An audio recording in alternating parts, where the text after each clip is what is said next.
Malam itu suami saya menampar pipi saya di depan ibunya. Lalu ia berkata bahwa saya hanya menumpang hidup di rumah ini. Yang ia tidak tahu, seluruh rumah ini, mobil di garasi, bahkan perusahaannya, semuanya berdiri di atas nama saya. Halo, sahabat.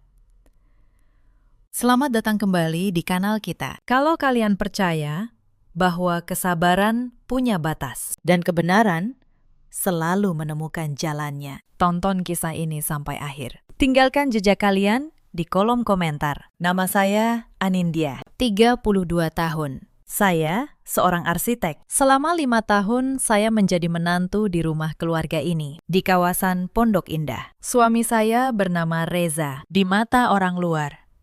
Ia seorang pendiri perusahaan rintisan yang sukses. Wajahnya sering muncul di majalah bisnis. Senyumnya selalu lebar di depan kamera. Ibu mertua saya bernama Bu Sutinah. Usianya 60 tahun. Mulutnya tidak pernah berhenti membanggakan satu hal, bahwa keluarga ini punya tata krama, punya adat, punya kehormatan. Tetapi tata krama itu hanya berlaku satu arah. Hanya berlaku untuk saya. Adik ipar saya bernama Wulan, 27 tahun. Pandai merajuk, pandai bermanja, dan sangat pandai menumpang hidup di rumah kakaknya. Saya menatap mereka bertiga di meja makan malam itu. Dan saya sadar satu hal. Saya sudah selesai. Bukan marah, bukan menangis, hanya selesai. Mari saya ceritakan dari awal. 5 tahun lalu, saya menikah dengan Reza karena cinta. Saya percaya pada mimpinya. Saat itu perusahaannya baru sebuah ide di atas kertas. Tidak ada kantor, tidak ada modal, tidak ada apa-apa. Sayalah yang punya tabungan. Sayalah yang punya warisan dari almarhum ayah saya, seorang pengembang properti. Dan sayalah yang punya akal untuk membangun. Tetapi saya melakukan satu hal yang waktu itu saya kira bijak. Saya sembunyikan semuanya.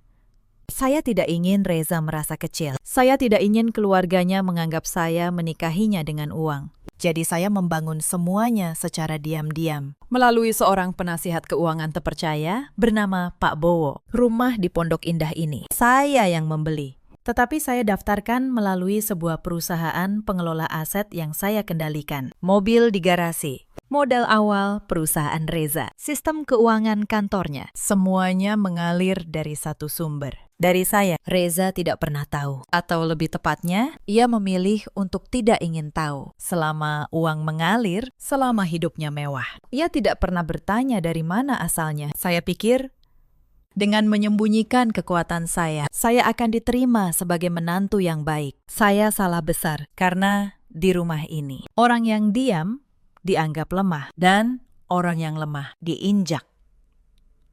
Tahun pertama masih bisa saya tahan. Bu Sutinah hanya menyindir masakan saya, mengatakan sup buatan saya tidak seenak buatannya. Saya tersenyum dan memperbaiki. Tahun kedua, sindiran berubah jadi perintah. Saya yang mengurus rumah, mencuci, memasak. Sementara Wulan tidur sampai siang, lalu mengeluh rumah berantakan. Tahun ketiga, saya mulai dipermalukan di depan tamu. Bu Sutinah suka berkata di depan kerabat bahwa menantunya ini beruntung sekali bisa masuk ke keluarga terhormat seperti mereka. Saya hanya menunduk. Di dalam hati, saya mencatat setiap kata, setiap hinaan. Reza, ia tidak pernah membela saya. Tidak sekalipun. Setiap kali saya mengadu, ia hanya menghela napas dan berkata, "Sudahlah, Nindya, itu ibu saya. Mengalah sedikit tidak akan membuatmu mati." Mengalah sedikit. Kalimat itu menjadi alasannya untuk semua luka yang ia biarkan menumpuk di dada saya. Lalu datang malam yang mengubah segalanya. Malam itu, Wulan pulang membawa tas baru. Tas merek terkenal, harganya puluhan juta. Bu Sutinah memuji setinggi langit. Reza tertawa bangga. Saya hanya bertanya pelan, dari mana uangnya? Karena saya tahu Wulan tidak bekerja. Suasana langsung berubah. Bu Sutinah menatap saya tajam. Katanya, "Sejak kapan menantu berani mengatur urusan uang keluarga?" Saya menjawab, "Tenang, saya hanya bertanya, bukan mengatur." Tetapi di rumah ini, menjawab tenang sama saja dengan melawan. Wulan langsung menangis pura-pura, mengatakan kakak iparnya iri padanya. Mengatakan, saya tidak punya hati. Reza berdiri, dan untuk pertama kalinya dalam 5 tahun, tangannya terangkat. Tamparan itu mendarat di pipi saya. Keras. Suaranya memantul di ruang makan yang sunyi. Bu Sutinah tidak menghentikannya. Ia justru tersenyum puas. Katanya, nah, begitu. Menantu memang harus diajari sopan santun. Saya berdiri diam. Pipi saya panas, tetapi mata saya kering. Saya menatap Reza. Lalu, saya menatap ibunya. Lalu, Wulan. Dan saat itu, sesuatu di dalam dada saya padam total. Reza menunjuk wajah saya. Suaranya bergetar oleh amarah dan kesombongan. Kamu pikir kamu siapa di rumah ini? Kamu cuma numpang hidup di sini. Numpang makan, numpang tidur. Tahu diri sedikit, numpang hidup. Saya hampir tertawa, tetapi saya tahan karena saya tahu tawa itu akan datang nanti. Pada saat yang tepat, saya hanya berkata satu kalimat, baik. Lalu saya naik ke kamar. Saya tidak membanting pintu. Saya tidak menangis. Saya duduk di tepi tempat tidur dan saya membuka ponsel. Saya menelpon Pak Bowo. Sudah larut. Tetapi ia selalu menjawab, Pak Bowo, kata saya. Saya sudah selesai. Mulai besok, mari kita lakukan semuanya sesuai prosedur. Di ujung telepon, hening sejenak. Lalu Pak Bowo bertanya pelan, Ibu Anindya yakin tidak ada jalan kembali setelah ini? Saya menatap pantulan wajah saya di jendela gelap. Saya yakin. Pakistan, saya tidak akan kembali. Malam itu saya tidak tidur. Saya membuka satu persatu dokumen yang selama 5 tahun saya simpan rapi. Sertifikat rumah, akta perusahaan pengelola aset, riwayat aliran modal ke perusahaan Reza. Semua tersusun seperti puzzle yang menunggu disusun. Saya tidak membangun semua ini untuk balas dendam. Saya membangunnya karena ayah saya pernah mengajari satu hal. Jangan pernah menaruh nasibmu di tangan orang lain. Bahkan tangan suamimu. Saat itu saya tidak mengerti maksudnya. Sekarang saya mengerti. Retakan pertama dalam pernikahan kami sebenarnya muncul jauh sebelum malam tamparan. Setahun setelah menikah, perusahaan Reza mulai menghasilkan uang. Dan seiring uang itu mengalir, sikapnya berubah. Dulu, ia selalu meminta pendapat saya soal bisnis. Ia mendengarkan ide-ide saya, tetapi setelah merasa sukses, ia mulai menganggap dirinya yang paling pintar. Setiap kali saya memberi masukan, ia menepisnya. Katanya, urusan bisnis bukan urusan istri. Saya ingat satu malam, saya mengingatkannya agar tidak terlalu boros, agar menyimpan dana cadangan. Ia justru tertawa, mengatakan, saya tidak mengerti dunianya. Padahal, justru sayalah yang membangun fondasi dunia itu untuknya. Sejak saat itu, saya berhenti memberi masukan. Saya hanya mengamati. Dan saya menyadari, semakin Reza merasa berkuasa, semakin ia membutuhkan seseorang untuk diinjak agar merasa lebih tinggi. Orang itu adalah saya. Itulah awal dari segalanya. Sebuah retakan kecil yang dibiarkan hingga akhirnya menjadi jurang. Sebelum saya bercerita lebih jauh, izinkan saya kembali sebentar. Karena malam tamparan itu bukan satu-satunya luka. Ia hanya luka terakhir yang membuat saya berhenti berdarah diam-diam. Mari saya ceritakan beberapa hal yang terjadi sebelum malam itu, agar kalian paham. Kesabaran saya bukan datang dari kelemahan. Ia datang dari pilihan. Lebaran tahun lalu, rumah Pondok Indah penuh sesak. Hampir 20 anggota keluarga besar Reza menginap selama 10 hari. Mereka datang dengan tangan kosong, lalu pergi membawa oleh-oleh. Saya yang memasak rendang, opor, dan ketupat untuk semua. Saya yang menyiapkan kamar, mencuci, spray, membayar semua belanja. Tidak ada satupun yang berterima kasih. Bu Sutinah malah berkata di depan semua kerabat bahwa beginilah seharusnya menantu mengabdi pada keluarga suami. Saya tersenyum dan terus melayani. Tetapi di dalam hati saya menghitung. Setiap toples nastar, setiap kilo daging, semuanya dari uang saya. Setelah Lebaran, Wulan diam-diam mengambil kartu kredit tambahan yang dulu saya berikan untuk keperluan darurat. Ia memakainya untuk berbelanja tas dan baju, puluhan juta dalam sebulan. Ketika tagihan datang, saya tidak marah. Saya hanya mencatat. Lalu saya batalkan kartu itu tanpa banyak bicara. Wulan mengamuk. Ia mengadu pada ibunya, mengatakan, saya pelit, mengatakan, saya menyiksanya. Bu Sutinah berdiri di pihak Wulan, seperti biasa. Katanya, untuk apa menantu kaya kalau pelit pada adik ipar sendiri? Reza, seperti biasa, hanya diam. Lalu ada satu peristiwa yang membuat mata saya benar-benar terbuka. Suatu malam, Bu Sutinah memanggil saya ke kamarnya. Ia menyodorkan selembar kertas dan sebuah pena. Katanya, ini hanya surat biasa. Surat hibah kecil untuk Wulan, agar adik iparku punya bekal menikah nanti. Ia memaksa saya menandatanganinya saat itu juga. Saya membaca kertas itu dengan teliti. Ternyata itu bukan surat biasa. Itu surat yang menyatakan saya menyerahkan sebagian aset pribadi saya kepada Wulan. Saya tersenyum dan berkata, saya perlu membacanya dulu dengan tenang. Bu Sutinah marah besar. Katanya, menantu durhaka. Tidak tahu balas budi. Tetapi saya tetap tidak menandatangani. Malam itu, saya sadar.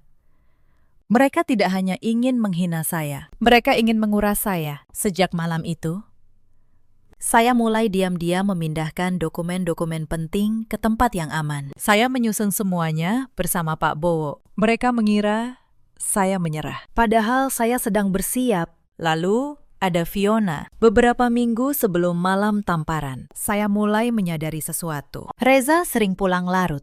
Ponselnya selalu tertelungkup. Ia mulai menjaga jarak. Saya tidak menuduh, saya hanya mengamati. Suatu hari, saya tidak sengaja melihat pesan masuk di ponselnya yang ia tinggalkan di meja. Pesan dari seseorang bernama Fiona, salah satu staf di kantornya. Isinya tidak pantas untuk hubungan atasan dan bawahan. Saya membaca, lalu meletakkan ponsel itu kembali. Persis seperti semula. Saya tidak menangis. Saya tidak menjerit. Saya hanya menambah satu nama lagi ke dalam catatan saya. Fiona, karena saya tahu suatu hari nama itu akan berguna. Dan benar saja, Fiona, yang ternyata juga tahu seluk-beluk keuangan perusahaan Reza, kelak akan menjadi salah satu retakan terbesar yang menjatuhkan suami saya. Tetapi, itu cerita untuk nanti. Itulah hari-hari saya selama 5 tahun. Bertumpuk-tumpuk luka kecil yang akhirnya pecah pada malam tamparan itu. Sekarang, mari kita kembali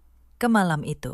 Ke subuh setelah tamparan, ketika saya akhirnya berhenti berpura-pura. Subuh hari, saya membuka aplikasi CCTV Rumah dari jarak jauh. Bukan untuk mengintip, tetapi untuk melihat dengan siapa sebenarnya saya hidup selama ini. Di layar, lampu ruang tengah masih menyala. Reza duduk di sofa bersama ibunya. Wulan di sampingnya. Mereka tertawa. Mereka tidak merasa bersalah sedikit pun. Bu Sutinah berkata, suaranya jelas tertangkap mikrofon, bahwa menantu seperti saya memang harus sesekali ditampar agar tahu posisinya. Saya menutup aplikasi itu, dan saya tidak merasakan apa-apa lagi. Tidak sakit, tidak marah, hanya dingin.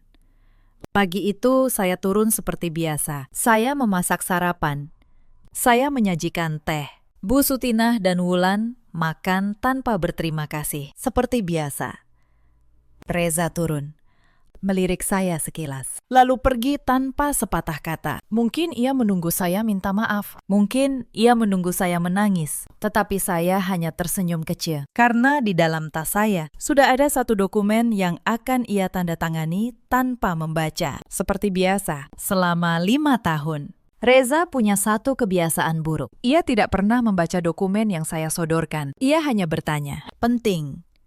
Saya jawab, penting. Lalu ia menandatangani. Selama ini, saya pakai kebiasaan itu untuk hal-hal baik. Asuransi, pendidikan, investasi. Hari itu, saya akan memakainya untuk hal yang berbeda. Pagi itu sebelum berangkat, saya sodorkan satu map kepada Reza. Saya katakan ini soal pembaruan dokumen perusahaan pengelola aset, rutin tahunan. Ia bahkan tidak melirik. Ia menandatangani sambil menyeruput kopi, lalu pergi. Yang ia tandatangani sebenarnya adalah surat yang mengukuhkan bahwa ia tidak punya klaim apapun atas aset perusahaan pengelola yang menaungi rumah dan modal usahanya. Sah, hitam di atas putih, dengan tanda tangannya sendiri. Saya menyimpan map itu, dan saya pergi ke kantor saya. Kantor yang Reza kira hanya tempat saya bekerja sebagai arsitek biasa. Padahal, di lantai yang sama, ada sebuah ruangan kecil tanpa papan nama. Disitulah selama 5 tahun, saya mengendalikan segalanya. Bersama Pak Bowo. Siang itu kami mulai bekerja. Pelan,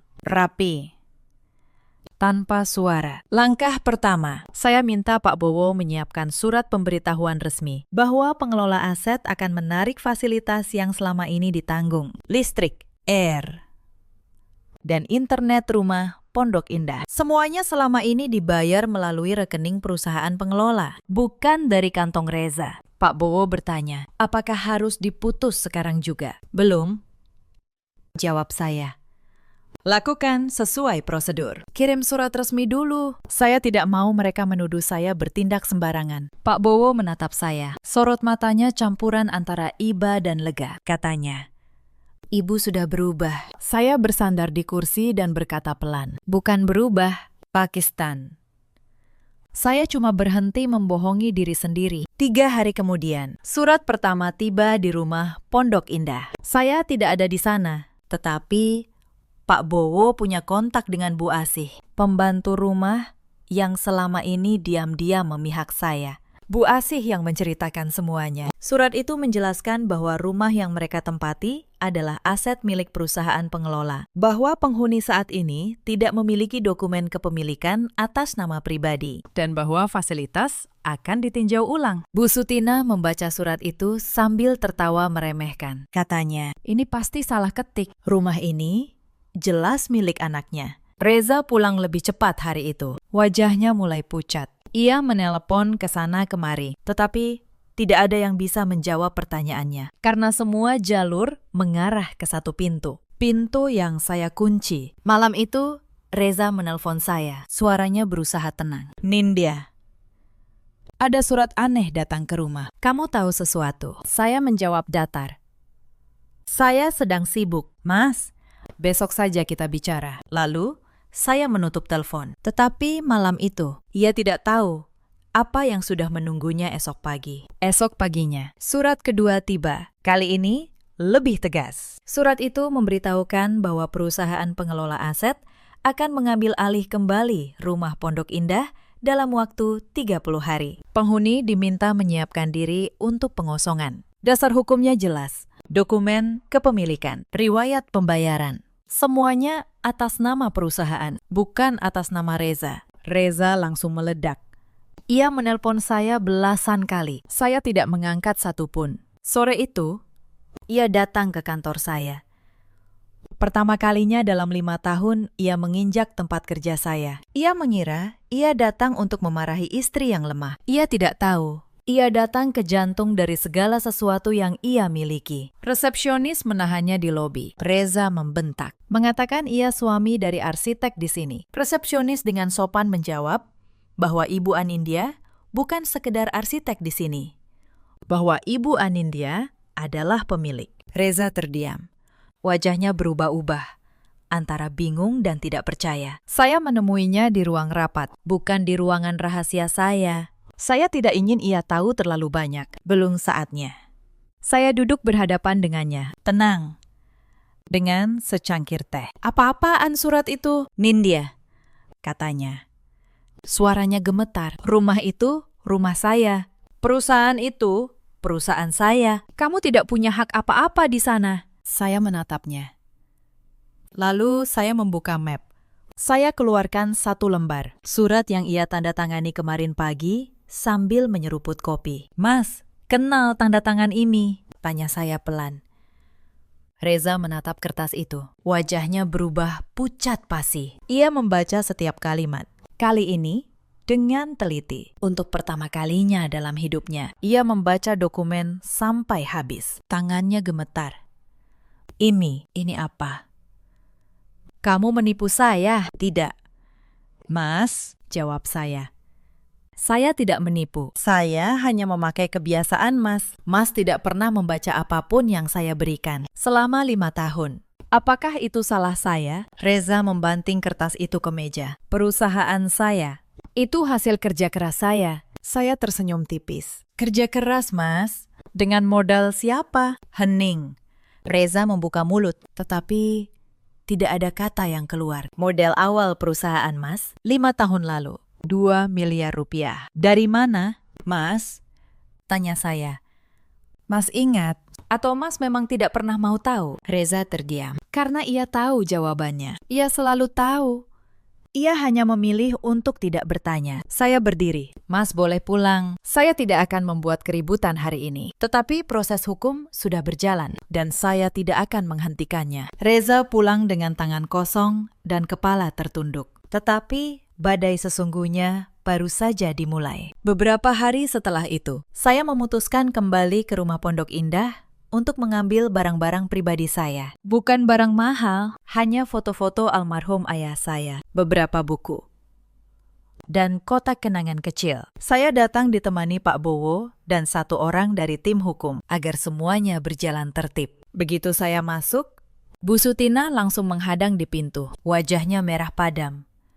Mau apa kamu ke sini? Mau merampok rumah ini juga? Saya menjawab, tenang, saya hanya mengambil barang pribadi saya. Bu, foto ayah saya, itu saja. Barang pribadi apa? Ia berteriak. Semua yang ada di rumah ini milik keluarga saya. Orang dari tim hukum saya menyerahkan selembar daftar resmi. Ia menjelaskan dengan sopan bahwa saya hanya berhak mengambil barang pribadi yang sudah didata. Dan rumah beserta isinya akan diatur sesuai prosedur. Bu Sutina menyentak daftar itu sampai jatuh ke lantai. Wulan keluar dari kamarnya, masih dengan piyama mahal. Ia menatap saya penuh kebencian. Puas sekarang.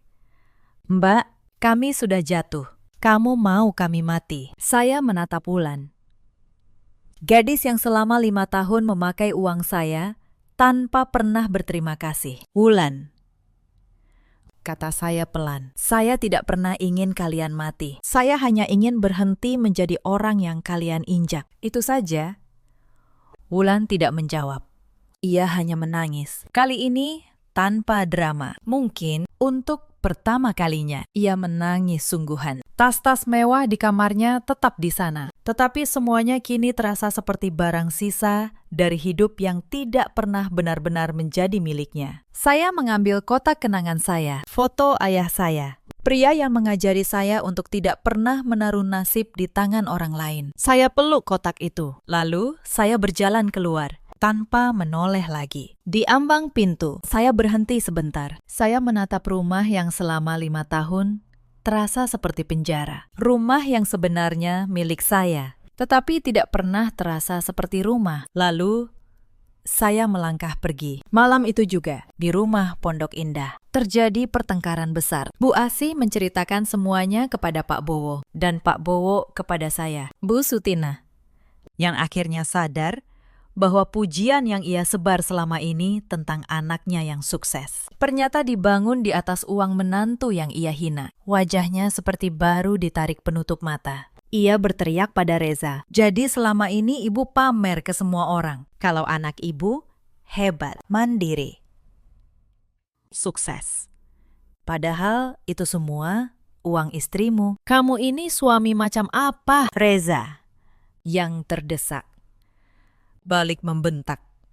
Ibu kira saya tidak malu. Ibu yang selalu menyuruh saya tegas pada Nindya. Ibu yang bilang menantu harus tahu diri. Sekarang ibu menyalahkan saya. Wulan ikut menjerit. Lalu uang saya gimana? Selama ini saya pakai uang dari kakak. Berarti itu uang Mbak Nindya semua. Aduh, malunya saya. Malu.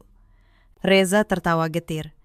Kamu pikir kamu pantas malu? Kamu yang setiap bulan menghabiskan puluhan juta untuk tas dan baju. Itu semua uang Nindya, Wulan. Semuanya. Ruangan itu pecah menjadi saling menyalahkan. 3 orang yang selama 5 tahun bersatu untuk menginjak saya. Kini saling menerkam. Bu Sutinah menangis. Bukan karena menyesal pada saya, tetapi karena gengsinya hancur, karena kebanggaan palsunya runtuh dalam satu malam. Saya mendengar semua itu dari laporan Bu Asih. Dan saya tidak merasa puas. Saya hanya merasa lelah. Lelah yang sudah saya pendam selama 5 tahun. Akhirnya bisa saya hembuskan. Beberapa hari kemudian, saya menerima informasi yang lebih serius dari Pak Bowo. Ternyata perusahaan Reza, di balik citra suksesnya, sedang dalam masalah keuangan yang parah. Selama ini ia menutupi lubang itu dengan terus menarik dana dari aliran yang saya sediakan, tanpa ia sadari. Begitu saya menutup keran, perusahaan itu langsung megap-megap. Pemasok utama menahan pengiriman. Karyawan mulai resah. Investor mulai bertanya. Pak Bowo menatap saya dan bertanya, "Ibu mau ambil alih perusahaan itu juga?" Saya berpikir sejenak. Tidak.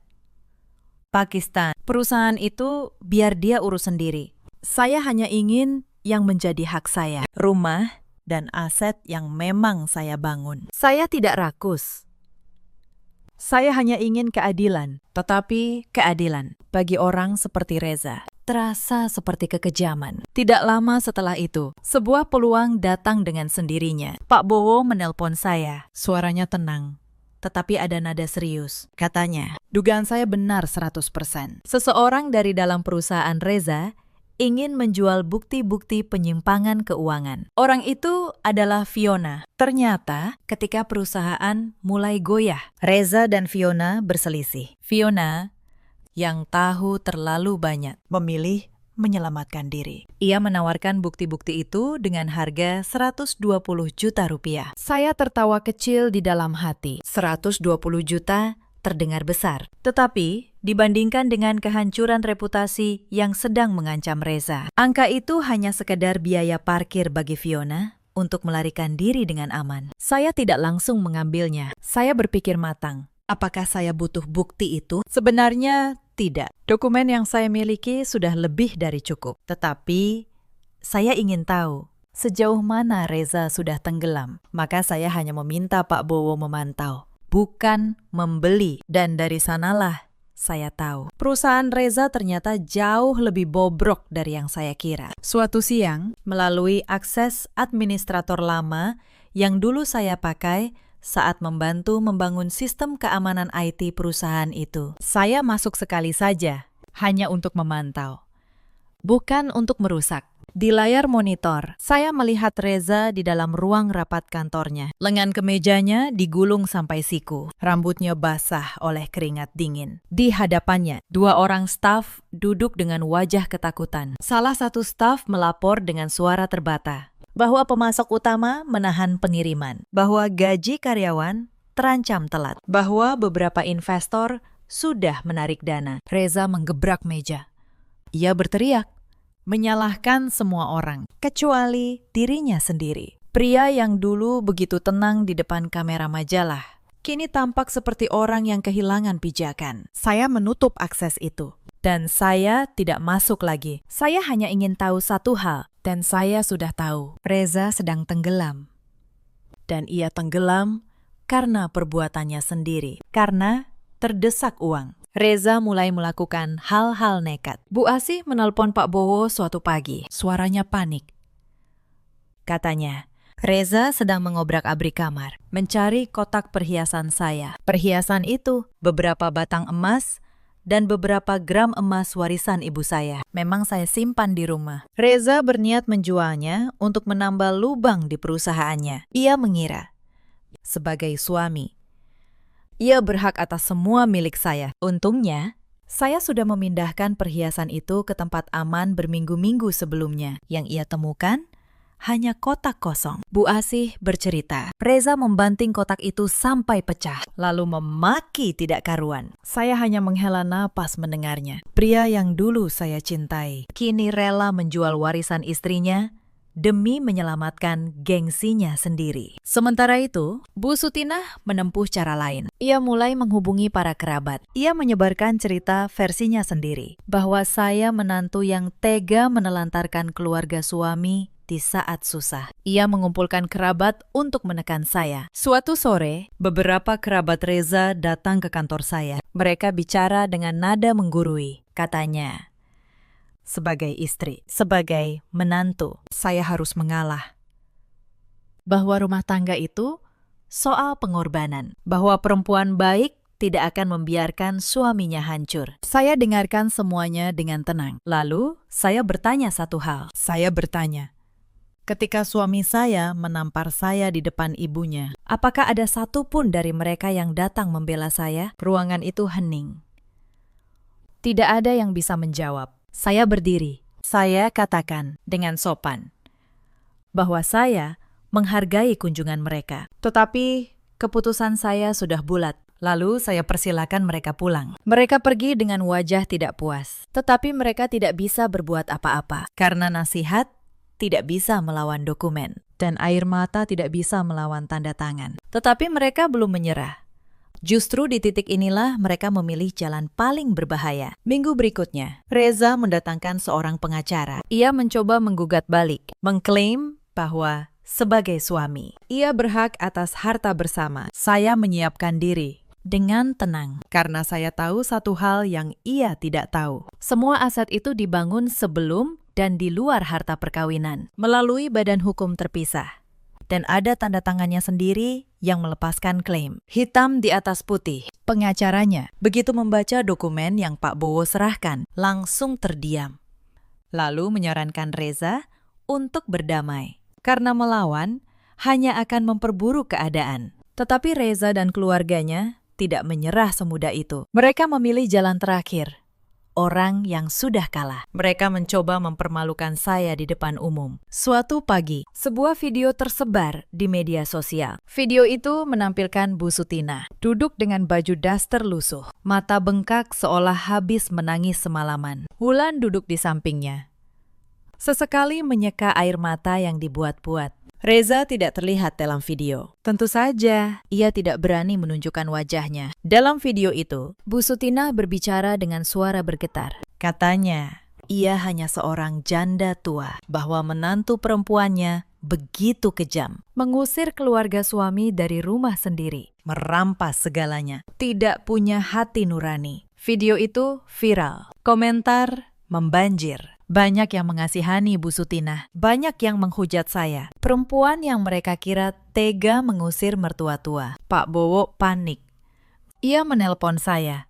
Bu Anindya, video itu menyebar cepat. Reputasi ibu bisa hancur. Kita harus klarifikasi sekarang. Saya menarik napas panjang. Tidak. Pakistan, belum sekarang.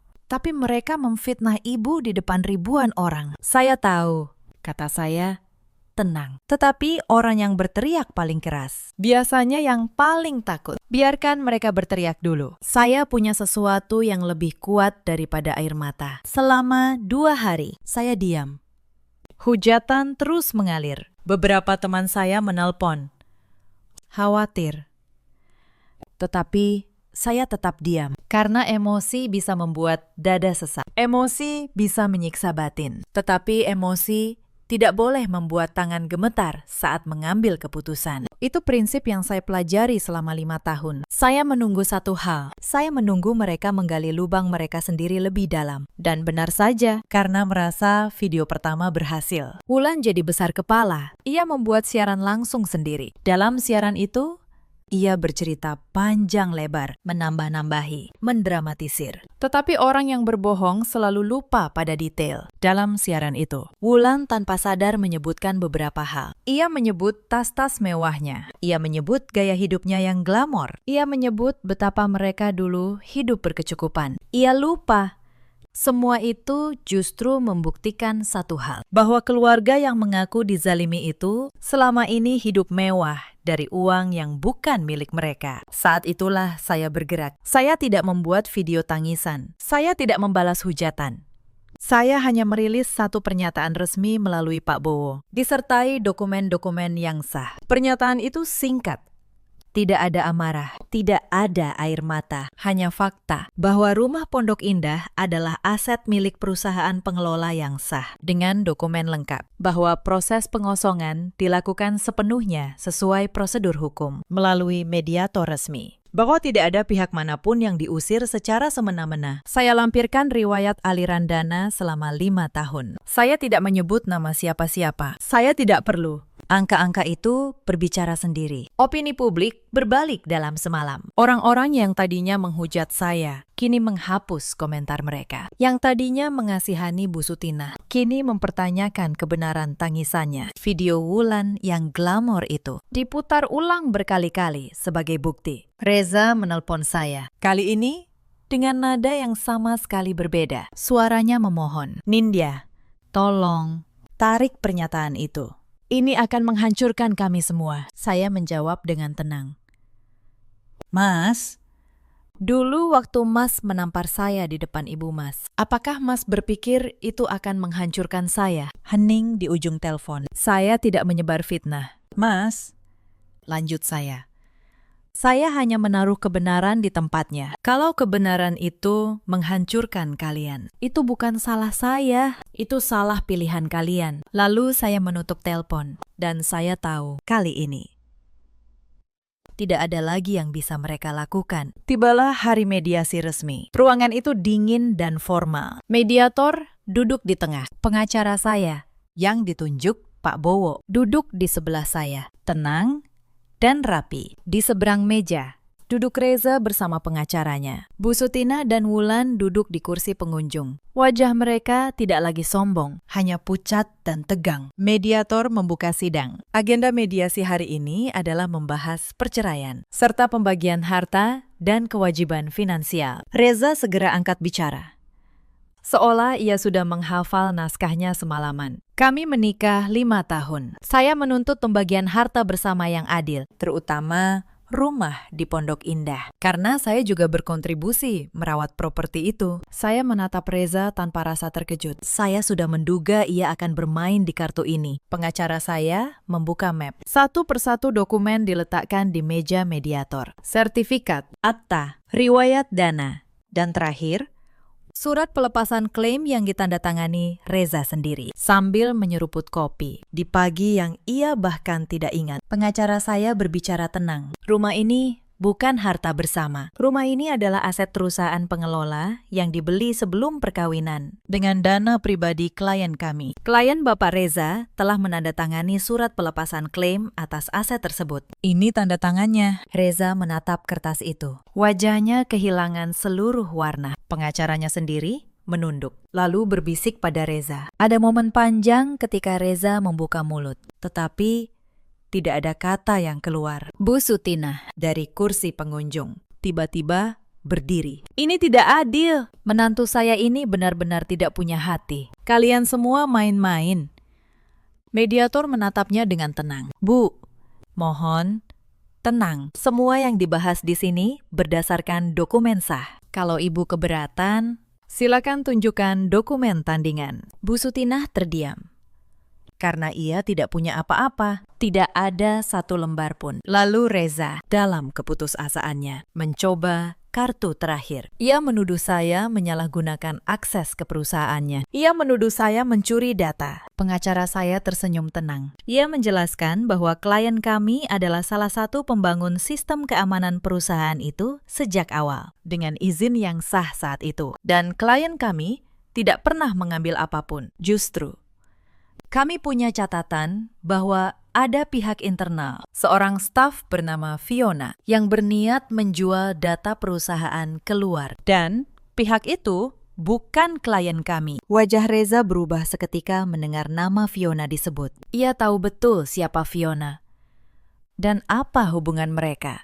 Ia tahu jika urusan itu dibuka lebih jauh, ia akan hancur bukan hanya bisnisnya, tetapi juga sisa-sisa nama baiknya. Reza menutup mulut. Ia tidak berani melanjutkan tuduhan itu. Dulu, ketika saya berdebat di dalam rumah, suara saya selalu tenggelam karena saya tidak punya bukti, tidak punya pendukung. Tetapi sekarang, ketika hukum sudah berbicara, sekeras apapun mereka berteriak, semuanya tidak ada artinya. Saya melihat Wulan menangis di sudut ruangan. Bu Sutinah duduk lemas. Gengsinya hancur total. Dan Reza, suami yang dulu menampar saya dengan begitu percaya diri, kini hanya bisa menatap meja dengan tangan gemetar. Saya tidak merasa menang, saya hanya merasa bebas. Mediasi berakhir dengan keputusan yang sudah bisa ditebak. Perceraian disetujui, rumah, mobil, dan seluruh aset tetap menjadi milik perusahaan pengelola atas nama saya.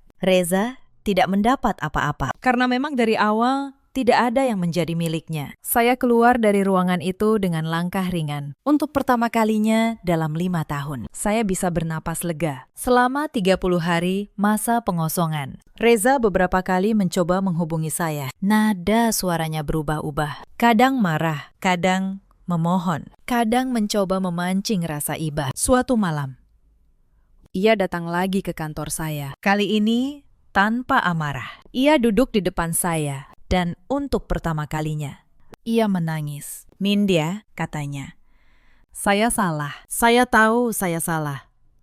Tolong, beri saya kesempatan. Kita bisa mulai lagi. Saya akan berubah. Saya menatapnya lama.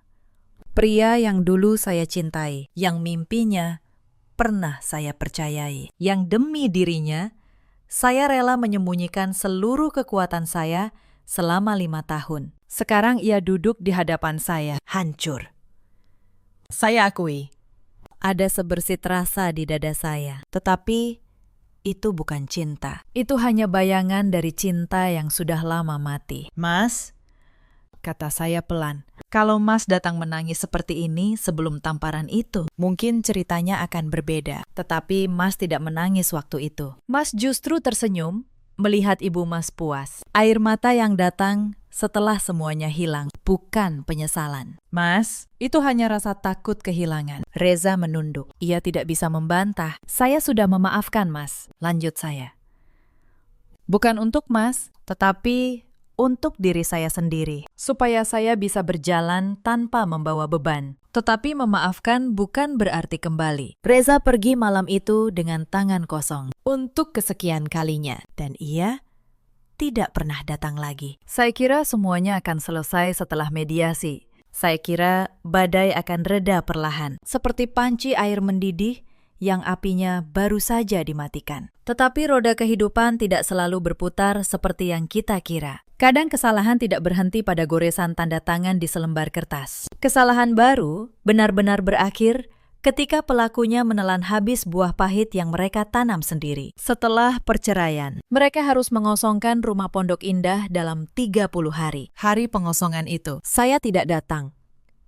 Saya tidak ingin melihatnya. Bu Asih yang menceritakan kepada saya. Bu Sutinah keluar dari rumah itu sambil menangis. Bukan air mata buatan kali ini. Air mata sungguhan. Air mata seseorang yang baru sadar bahwa kemegahan yang selama ini ia banggakan ternyata bukan miliknya sama sekali. Wulan keluar dengan koper-koper tasnya. Tas-tas mewah yang dulu ia pamerkan. Tetapi tas mewah tidak bisa membayar sewa rumah. Tidak bisa mengisi perut. Reza keluar terakhir.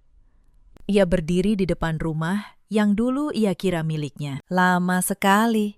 Mungkin ia akhirnya menyadari betapa banyak hal berharga yang telah ia sia-siakan demi gengsi dan kesombongan. Perusahaannya yang sudah lama keropos di dalam, akhirnya runtuh sepenuhnya. Para investor menarik diri. Para pemasok memutus kerjasama. Dalam waktu singkat, nama besar yang dulu menghiasi majalah bisnis itu lenyap tanpa bekas. Mereka tidak punya pilihan lain selain pulang ke kampung halaman di sebuah desa di Jawa Tengah. Tetapi kampung halaman tidak menyambut mereka dengan hangat. Dahulu, setiap kali pulang, keluarga itu selalu membanggakan rumah miliaran dan harta melimpah. Kini mereka pulang dengan tangan kosong, mengemis tumpangan demi menyambung hidup. Gosip tentang kejatuhan mereka menyebar secepat angin. Para tetangga di desa tidak peduli pada alasan di baliknya. Yang mereka lihat hanya satu, buah pahit di akhir cerita. Bu Sutinah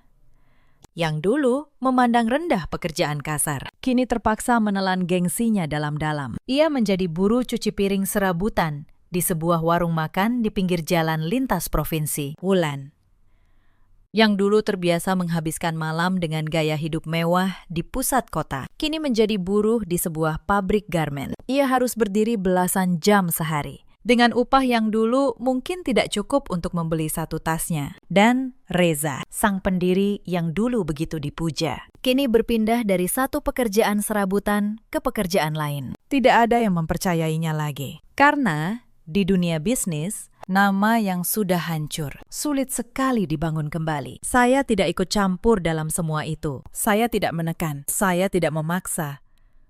Mereka jatuh karena pilihan mereka sendiri. Karena selama bertahun-tahun, mereka membangun hidup di atas pengorbanan orang lain, lalu menginjak orang itu seolah ia tidak berharga. Adapun saya kembali ke kehidupan saya. Saya tetap di rumah Pondok Indah, rumah yang memang selalu menjadi milik saya. Tetapi rumah itu terasa berbeda sekarang, lebih lapang, lebih tenang.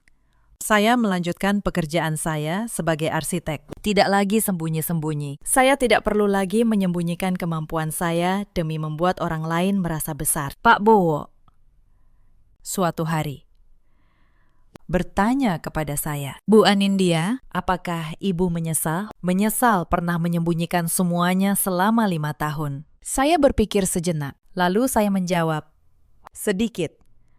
Pakistan. Tetapi penyesalan itu mengajari saya satu hal. Menyembunyikan kekuatan demi menyenangkan orang lain hanya akan mengajari mereka untuk menginjak kita. Cinta tidak boleh berarti menghapus diri sendiri. Beberapa bulan kemudian, di sebuah sore yang tenang, saya duduk di teras rumah. Saya memasak makanan sederhana, ikan goreng, sayur asem, dan sambal terasi. Makanan yang dulu tidak pernah berani saya masak, karena Bu Sutina selalu menghina selera saya. Sekarang, saya memasaknya untuk diri saya sendiri, dan saya menikmatinya. Untuk pertama kalinya dalam 5 tahun, saya makan dengan tenang, tanpa rasa takut, tanpa harus menunduk. Cerita ini mengajarkan satu hal. Jangan pernah menghapus dirimu sendiri demi diterima orang lain. Dan jangan pernah menyamakan kebaikan dengan kelemahan. Di luar sana, ada banyak perempuan seperti saya dulu. Perempuan yang punya kemampuan, punya kekuatan, tetapi memilih menyembunyikannya demi menjaga perasaan suami dan keluarganya. Mereka mengira, dengan mengecilkan diri, mereka akan dicintai. Padahal yang terjadi sebaliknya, mereka justru diinjak. Di luar sana, ada juga banyak suami seperti Reza. Suami yang menikmati hasil pengorbanan istrinya, tetapi memilih untuk tidak pernah bertanya dari mana semuanya berasal. Suami yang merasa berhak menampar, hanya karena ia mengira ialah yang menanggung hidup. Dan di luar sana, ada pula para ibu mertua seperti Bu Sutina, yang membanggakan kehormatan dan tata krama, tetapi lupa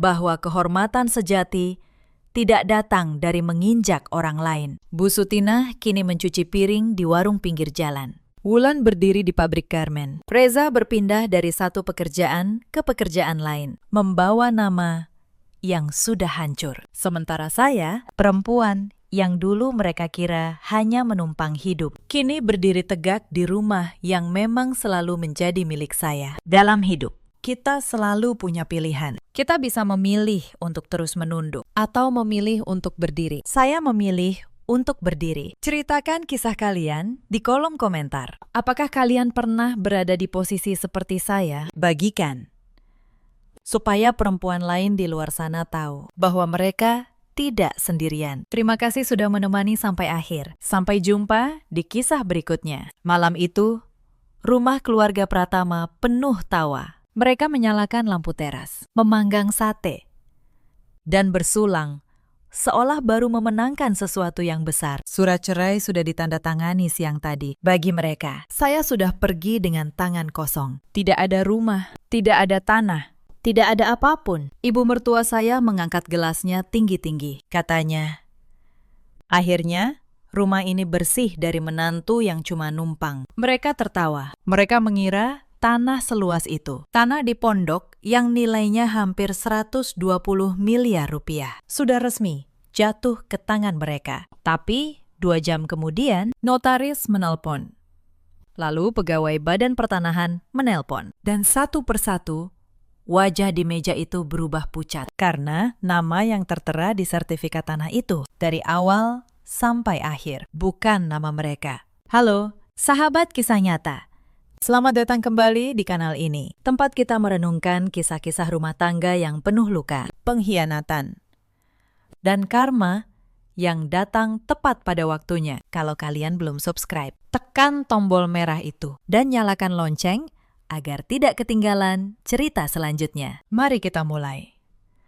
Nama saya Anindya Larasati. Usia saya 38 tahun. Saya bekerja di bagian legal sebuah pabrik tekstil di pinggiran Bintaro, mengurus dokumen, kontrak, dan perizinan. Sudah 12 tahun saya menekuni surat-surat. Mungkin karena itu, saya punya satu kebiasaan yang kelak menyelamatkan hidup saya. Saya tidak pernah membentak siapapun, tetapi saya selalu menyimpan setiap dokumen rapi, bertanggal, dan berurutan.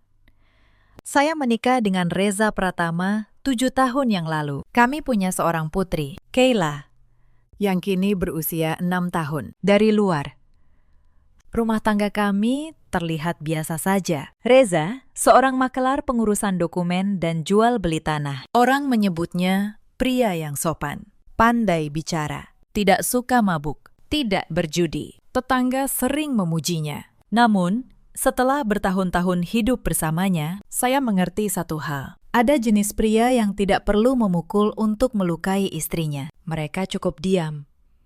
Diam saat saya butuh dibela. Diam saat ibunya menghina saya di meja makan. Diam sampai semua orang mengira dia suami yang baik. Sementara yang menanggung luka hanya saya sendiri. Orang yang paling membuat saya lelah selama 7 tahun menjadi menantu adalah ibu mertua saya, Bu Sukmawati. Usianya sudah 63 tahun. Tubuhnya kurus, langkahnya cepat, dan suaranya tidak pernah melengking. Justru itu yang menakutkan. Setiap kalimatnya terdengar halus, seolah tanpa duri. Tetapi siapapun yang mendengarnya akan terluka berhari-hari. Saya masih ingat tahun pertama menjadi menantu. Saya memasak sayur asem yang mungkin kurang garam. Bu Sukmawati mencicipi sesendok, lalu meletakkan sendoknya pelan. Katanya, "Anak siapa ini?" Ya.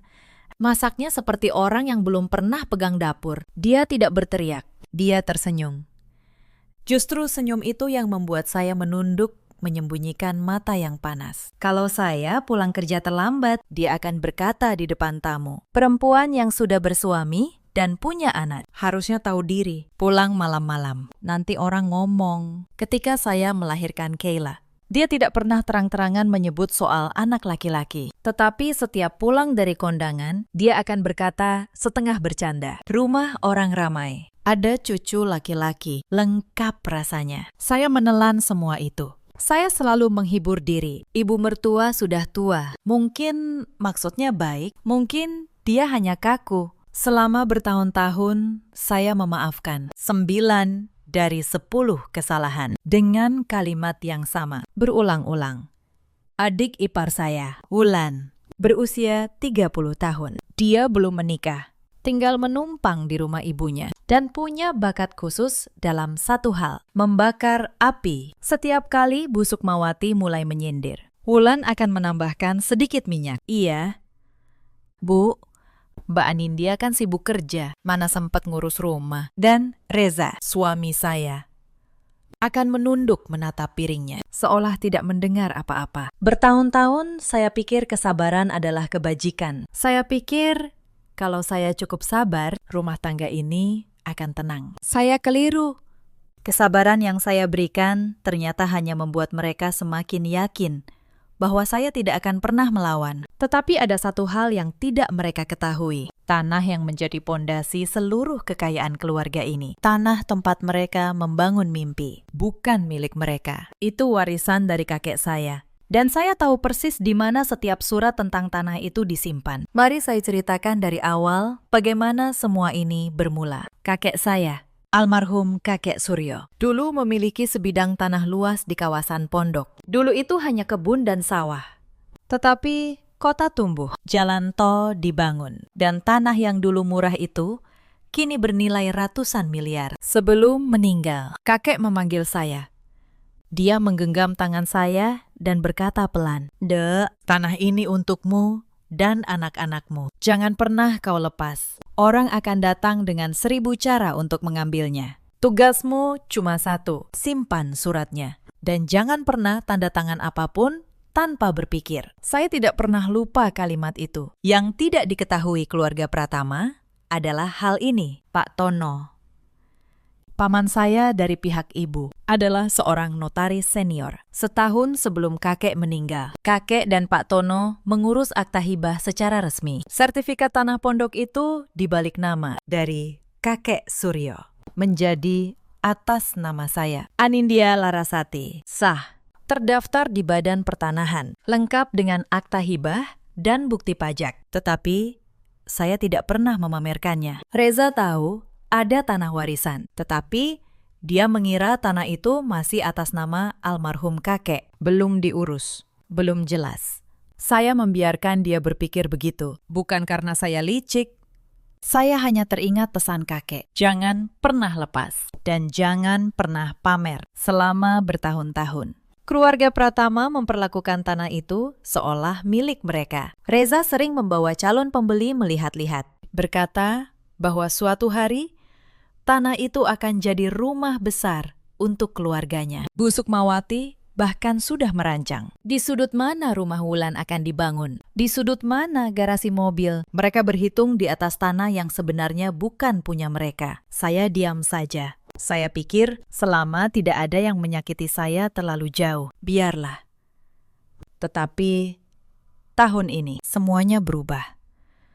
Bapak mertua saya, Pak Hardi, meninggal dunia karena sakit jantung. Kepergiannya seharusnya menyatukan keluarga. Justru sebaliknya, kematian beliau membuka pintu serakah yang selama ini ditahan-tahan. 7 hari setelah pemakaman Pak Hardi, suasana rumah masih dipenuhi bau kembang dan dupa. Saya sedang membantu Mbak Asih, pembantu yang sudah belasan tahun ikut keluarga itu, membereskan gelas-gelas bekas tamu. Saat itulah Bu Sukmawati memanggil saya ke ruang tengah. Di sana sudah ada Reza, Wulan, dan 2 orang yang tidak saya kenal. Di atas meja tergeletak setumpuk kertas. "Anindya," kata Bu Sukmawati dengan suara tenangnya yang biasa. "Mumpung semua kumpul, ada yang harus diberesin. Soal tanah pondok itu," saya duduk perlahan. Saya tidak berkata apa-apa. Saya hanya menatap kertas-kertas itu. "Sekarang Bapak sudah tidak ada," lanjutnya.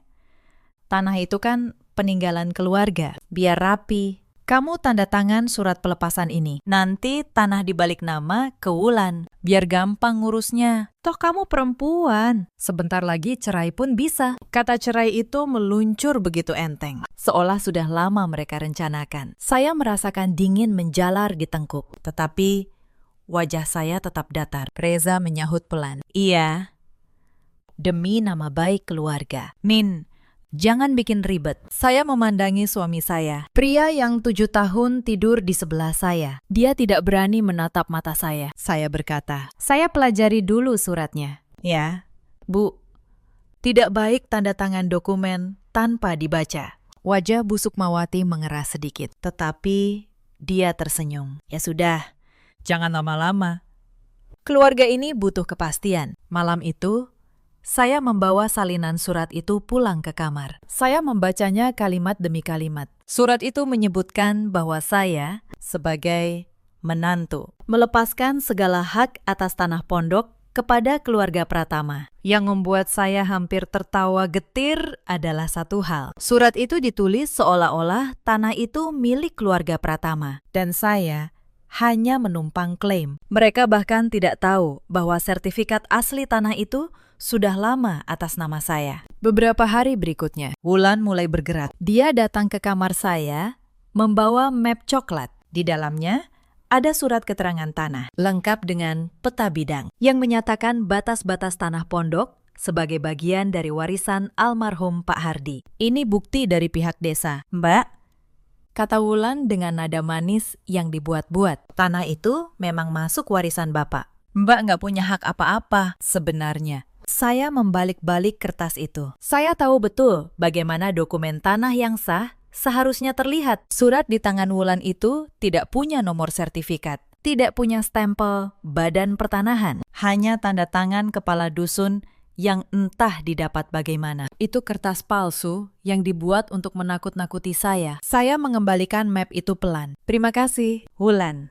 Saya simpan dulu untuk dipelajari. Wulan tersenyum penuh kemenangan, mengira saya mulai goyah. Yang tidak dia tahu, malam itu juga saya memotret seluruh kertas palsu itu dan menyimpannya di folder khusus. Pesan kakek terngiang lagi. Simpan suratnya, termasuk surat-surat yang berusaha menjebakmu. Seminggu kemudian, secara tidak sengaja, saya menemukan sesuatu yang membuat dada saya sesak. Saat membereskan meja kerja Reza untuk mencari akta kelahiran Kayla, saya menemukan sebuah berkas. Itu draft perjanjian jual-beli untuk sebagian tanah pondok kepada seorang pengembang. Reza sudah diam-diam menawarkan tanah itu kepada pembeli. Padahal proses pelepasan dari saya saja belum ditandatangani. Suami saya sudah menjual sesuatu yang bukan miliknya. Dia begitu yakin tanah itu akan jadi milik keluarganya. Sampai dia berani menjual lebih dulu. Saya berdiri lama di depan meja itu. Tangan saya gemetar, bukan karena takut,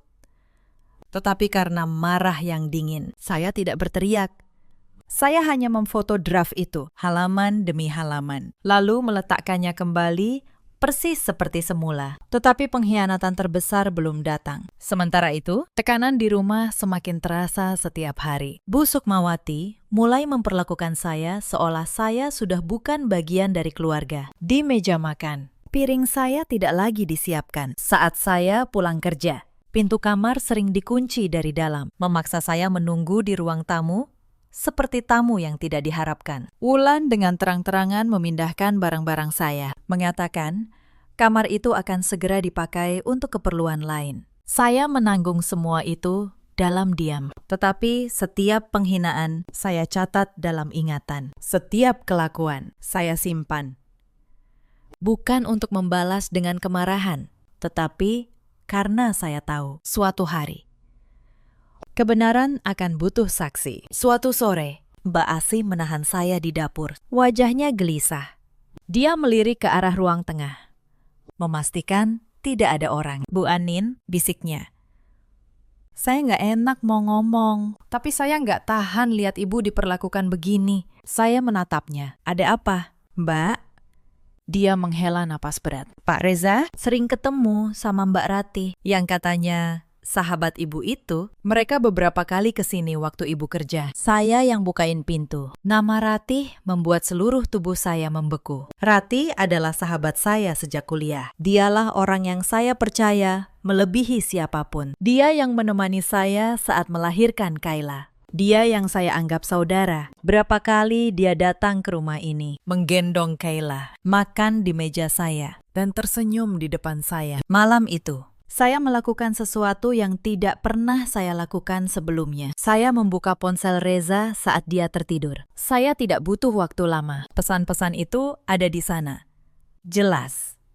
Tidak bisa disangkal. Reza dan Ratih sudah menjalin hubungan sejak berbulan-bulan lalu. Mereka bahkan membahas rencana. Rencana untuk menyingkirkan saya, mengambil tanah, dan memulai hidup baru di rumah yang dibangun di atas tanah kakek saya. Salah satu pesan Ratih berbunyi, yang penting tanahnya beres dulu. Anindya itu lugu. Dia nggak akan curiga apa-apa. Saya membaca kalimat itu berkali-kali. Lugu.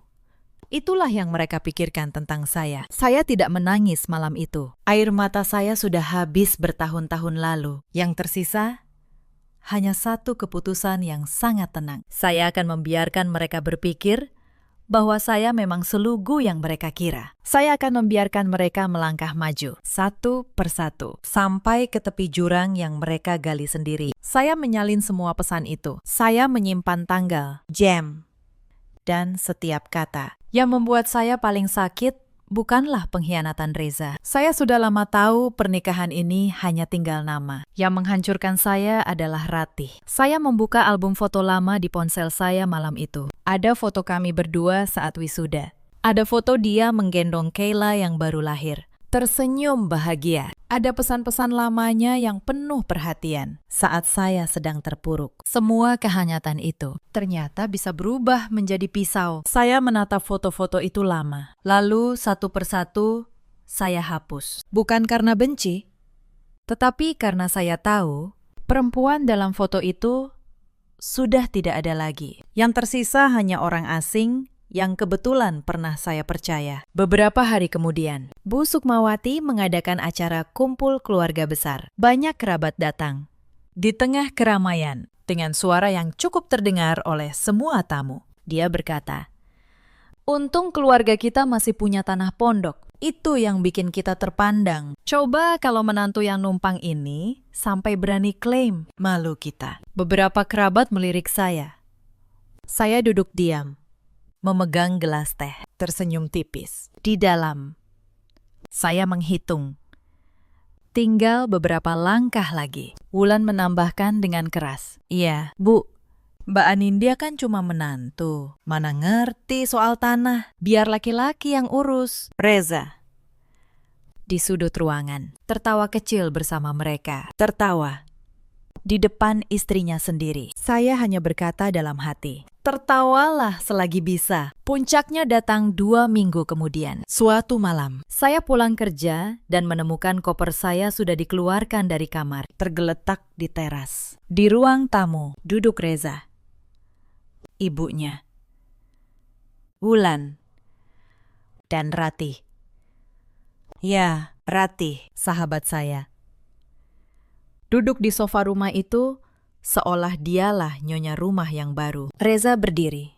Suaranya datar dan dingin. "Nin, kita sudah nggak cocok. Sebaiknya kamu pulang ke rumah ibumu dulu. Surat cerai akan saya urus. Kayla biar tinggal di sini." Bu Sukmawati menyahut, "Sudah, nggak usah banyak omong. Kamu memang nggak pantas di keluarga ini dari awal." Ratih, sahabat saya, menatap saya dengan tatapan yang dibuat-buat sedih. Katanya pelan, "Maaf ya, Nin.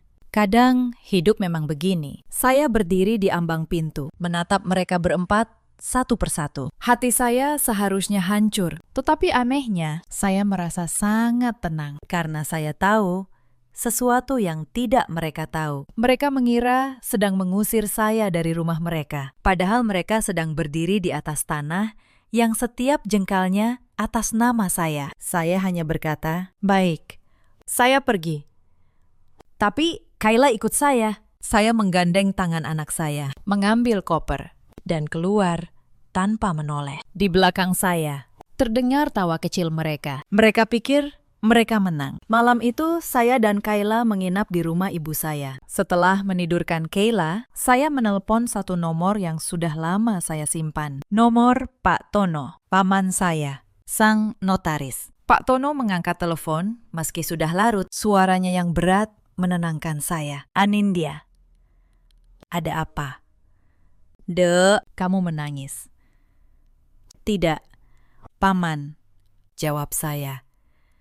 "Saya tidak menangis. Saya cuma butuh memastikan sesuatu. Sertifikat tanah pondok itu sekarang atas nama siapa?" Saya mendengar Pak Tono terdiam sejenak. Lalu dia berkata, "Mantap, atas namamu. Sejak akta hibah dari almarhum kakekmu kita urus. Tanah itu 100% milikmu. Terdaftar resmi. Aku menyimpan salinan aktanya di kantor. Memangnya ada apa?" Saya menceritakan semuanya. Surat pelepasan yang mereka paksakan. Peta bidang palsu Wulan. Draft jual beli Reza. Pengkhianatan Ratih. Pengusiran malam itu. Pak Tono terdiam lama. Lalu suaranya berubah tajam. Jadi mereka mau menjual tanah yang bukan punya mereka. Mereka mau memaksamu melepas hak atas tanahmu sendiri. Anindya, dengarkan aku. Jangan tanda tangani apapun. Besok pagi datang ke kantorku. Kita siapkan semuanya. Mereka sudah melangkah terlalu jauh. Keesokan paginya, saya datang ke kantor Pak Tono. Di sana, di atas meja, terbentang semua yang saya butuhkan. Sertifikat hak milik atas nama Anindya Larasati. Akta hibah dari kakek Suryo. Ditandatangani di hadapan notaris. Sah secara hukum. Bukti pembayaran pajak bumi dan bangunan selama bertahun-tahun. Semuanya atas nama saya. Yang diam-diam saya bayar sendiri. Pak Tono menjelaskan dengan tenang. Tanah ini milikmu mutlak. Surat pelepasan yang mereka buat tidak ada artinya. Karena mereka memaksamu melepas sesuatu yang memang sudah punyamu. Draft jual beli suamimu itu cacat hukum. Karena dia menjual properti tanpa hak. Bahkan, kalau kau mau, kita bisa laporkan upaya pemalsuan dokumen oleh adik iparmu. Saya menatap tumpukan dokumen itu. Inilah senjata yang kakek titipkan kepada saya bertahun-tahun lalu. Bukan kemarahan, bukan teriakan, hanya kertas, tanggal, dan tanda tangan yang sah. Paman, kata saya pelan, saya tidak mau buru-buru. Saya mau mereka merasakan dulu kemenangan palsu itu. Biar mereka rayakan. Baru kita datang. Pak Tono menatap saya, lalu tersenyum kecil. Kau memang cucu kakekmu. Dan benar saja. Tidak sampai seminggu kemudian, kabar itu sampai ke telinga saya melalui Mbak Asih. Keluarga Pratama mengadakan syukuran. Mereka mengundang kerabat, tetangga, bahkan rekan bisnis Reza. Acara itu dirayakan untuk dua hal sekaligus. Pertama, perceraian saya yang katanya sudah final. Kedua, rencana pembangunan rumah besar di Tanah Pondok yang akan dimulai bulan depan. Ratih, kabarnya, sudah resmi tinggal di rumah itu. Dia bahkan sudah memilih warna cat kamar utama. Saya mendengar semua itu dengan tenang. Lalu saya menelpon Pak Tono. Paman, mereka mengadakan syukuran besok malam. Banyak tamu.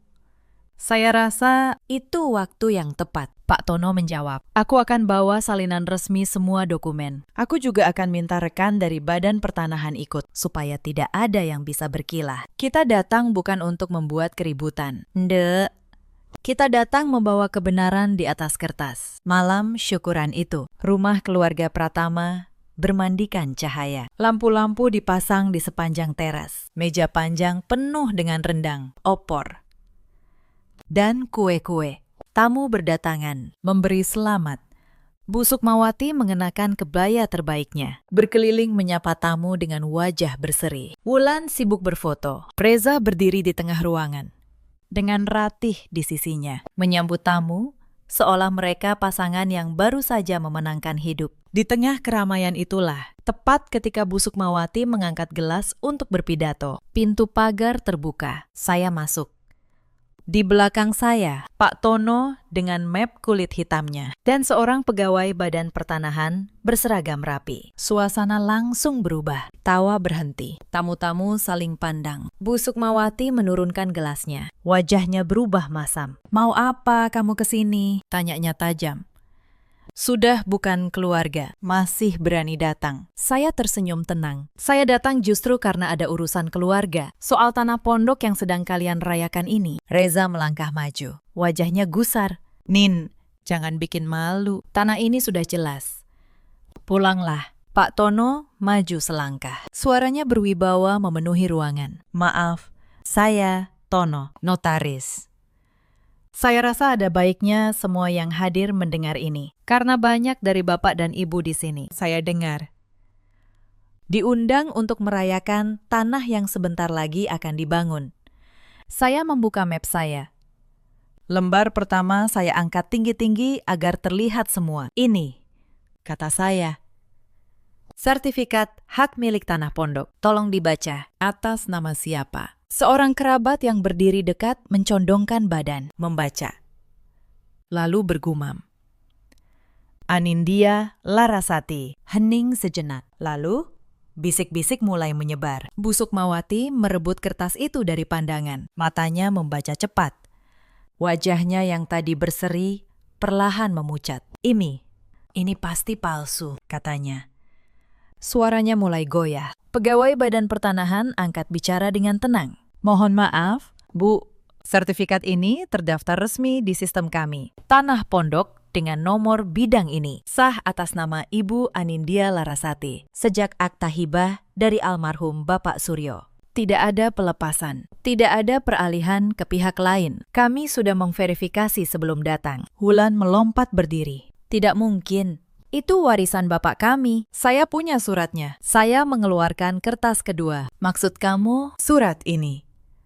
Wulan, Saya angkat peta bidang palsu yang dulu dia berikan ke kamar saya. Surat tanpa nomor sertifikat, tanpa stempel, Badan Pertanahan. Hanya tanda tangan kepala dusun. Bapak dari Pertanahan. Tolong dijelaskan, dokumen seperti ini sah atau tidak? Pegawai itu melihat sekilas, lalu menggeleng. Ini bukan dokumen yang sah. Bahkan, membuat dokumen tanah palsu untuk mengklaim hak orang lain bisa masuk ranah pidana pemalsuan. Wajah Wulan langsung kehilangan warna. Dia mundur, terduduk di kursi. Saya belum selesai. Saya menatap Reza, suami saya, yang berdiri kaku.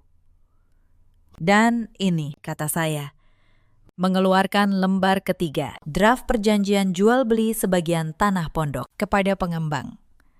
Ditandatangani siapa? Reza Pratama, suami saya, menjual tanah yang bukan miliknya tanpa sepengetahuan pemilik sah. Mas Reza, kamu menjual tanah saya di belakang saya.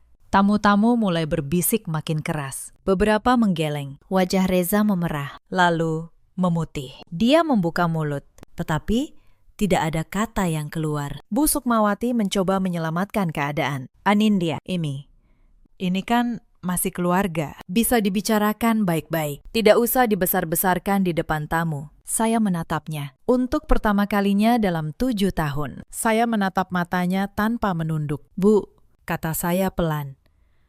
Selama 7 tahun saya menunduk di meja makan ini. Saya ditertawakan karena masakan saya. Saya disindir karena tidak punya anak laki-laki. Saya disebut menantu yang cuma numpang. Malam itu, koper saya kalian lempar ke teras. Sekarang saya tanya, siapa yang sebenarnya numpang di tanah ini? Tidak ada yang menjawab. Ruangan itu sunyi. Lalu saya berpaling kepada Ratih, sahabat saya, perempuan yang dulu menggendong anak saya. Dan kamu, Ratih, kata saya. Suara saya tidak meninggi, tetapi setiap kata terasa berat. Kamu yang saya anggap saudara. Kamu menulis bahwa saya lugu, bahwa saya tidak akan curiga apa-apa. Saya mengeluarkan ponsel saya, menunjukkan tangkapan layar pesan itu. Saya simpan semuanya. Ratih, termasuk rencana kalian menyingkirkan saya untuk tanah ini. Ratih menutup wajahnya dengan kedua tangan. Beberapa tamu yang mengenalnya menatapnya dengan jijik. Pak Tono menutup dengan suara tenang yang final. Jadi begini, tanah ini milik Ibu Anindya. Rencana pembangunan apapun di atasnya batal demi hukum. Draft jual beli itu kami tahan sebagai bukti. Dan jika ada upaya lebih lanjut untuk mengklaim, memalsukan, atau menjual tanah ini, kami akan menempuh jalur hukum. Saya sarankan malam ini. Syukuran ini diakhiri. Satu persatu tamu mulai pamit dengan wajah canggung. Beberapa berbisik sambil melirik keluarga Pratama. Kemegahan yang mereka bangun malam itu runtuh dalam hitungan menit. Saya melipat dokumen saya, memasukkannya kembali ke dalam map. Saya tidak berteriak. Saya tidak menangis. Saya hanya berkata sebelum berbalik pergi. Kakek saya pernah berpesan, jangan pernah melepas apa yang menjadi hakmu. Hari ini saya tidak melepasnya. Lalu saya keluar menembus malam dengan kepala tegak. Tetapi cerita ini belum benar-benar selesai malam itu. Karma tidak datang sekaligus. Ia datang perlahan, lapis demi lapis, kepada setiap orang yang pernah merasa berhak meninjak saya. Hari-hari setelah syukuran yang gagal itu, kabar menyebar cepat di kampung. Orang-orang yang dulu memuji keluarga Pratama, kini berbisik-bisik di belakang mereka. Cerita tentang keluarga yang merayakan tanah yang ternyata bukan milik mereka, menjadi bahan pembicaraan di warung, di pengajian, di mana-mana. Bu Sukmawati yang selama ini bangga dengan kehormatannya, kini menghindari keluar rumah. Kehormatan yang dia jaga mati-matian selama puluhan tahun, runtuh dalam satu malam yang dia sendiri rancang. Reza datang ke rumah ibu saya beberapa hari kemudian. Dia berdiri di pintu, kuyu. Tidak lagi seperti pria yang dipuji tetangga. Dia mencoba bicara. Nin, kita bisa bicarakan ini baik-baik. Demi Kayla. Demi keluarga kita. Saya menatapnya dari balik pintu. Keluarga kita. Mas, Keluarga itu kamu hancurkan sendiri, jauh sebelum malam syukuran itu. Saat kamu diam setiap kali ibumu menghina saya. Saat kamu menjual tanah saya di belakang saya. Saat kamu membawa Ratih ke rumah kita. Kamu tidak punya hak menyebut kata keluarga di depan saya. Dia menunduk. Aku hilaf. Hilaf itu sekali, kata saya. Yang kamu lakukan berbulan-bulan. Itu bukan hilaf. Itu pilihan. Saya menutup pintu pelan. Tidak dengan membanting, karena saya tidak lagi punya kemarahan yang perlu saya buang kepadanya. Saya hanya tidak punya apapun lagi untuk dia. Soal Kayla, kebenaran berpihak kepada saya. Karena saya yang memiliki tempat tinggal yang sah, penghasilan yang tetap, dan rekam jejak sebagai ibu yang merawatnya sehari-hari. Hak asuh Kayla jatuh ke tangan saya. Reza hanya diberi hak menjenguk. Ironisnya, pria yang dulu bilang Kayla harus tinggal bersamanya, kini jarang datang menjenguk. Mungkin karena malu. Mungkin karena memang anak itu tidak pernah benar-benar jadi prioritasnya. Ratih menghilang dari kehidupan saya sepenuhnya. Hubungannya dengan Reza, yang dibangun di atas pengkhianatan, tidak bertahan lama. Konon, setelah tanah itu terbukti bukan milik Reza, dan setelah Reza tidak lagi punya apa-apa untuk ditawarkan, Ratih pergi begitu saja. Saya tidak merasa puas mendengarnya. Saya hanya merasa, beginilah hubungan yang dibangun di atas keserakahan. Ia runtuh begitu. Yang diperebutkan lenyap. Wulan, yang membuat dokumen palsu itu, sempat ketakutan akan dilaporkan ke polisi. Dia datang menemui saya, menangis. Memohon agar tidak diperkarakan. Saya menatapnya lama. Saya bisa saja melaporkannya. Pak Tono bahkan menyarankan demikian. Tetapi saya memilih tidak. Bukan karena saya lemah, tetapi karena saya tidak mau menghabiskan sisa hidup saya dengan urusan pengadilan dan dendam. Saya cukup memastikan satu hal. Dokumen palsu itu saya simpan. Jika suatu hari ada yang berani mengusik tanah saya lagi, semua bukti itu siap. Membiarkan seseorang pergi bukan berarti melupakan. Itu berarti memilih untuk tidak membawa beban mereka dalam hidup saya. Bu Sukmawati tidak pernah meminta maaf. Sampai akhir, dia masih merasa dirinya yang dirugikan. Beberapa bulan kemudian, saya dengar dia jatuh sakit. Wulan yang dulu manja, kini harus mengurus segalanya seorang diri. Karena Reza sibuk dengan kekacauan hidupnya sendiri. Rumah yang dulu penuh tawa di malam syukuran itu, kini sepi. Saya tidak datang. Bukan karena benci, saya hanya sudah selesai dengan mereka semua. Saya ingin kembali sejenak ke hari-hari sebelum semua keruntuhan itu. Agar kalian mengerti betul beban apa yang saya pikul selama 7 tahun. Karena luka yang paling dalam bukanlah malam saya diusir. Luka yang paling dalam adalah ribuan hari kecil yang menggerus harga diri saya sedikit demi sedikit. Sampai saya nyaris lupa bahwa saya pernah punya harga diri. Saya ingat hari saya melahirkan Kayla. Saya sendirian di rumah sakit selama berjam-jam. Karena Reza katanya ada urusan dokumen yang tidak bisa ditinggal. Bu Sukmawati datang sebentar. Melihat bayi perempuan saya, lalu berkata, "Perempuan, ya sudah.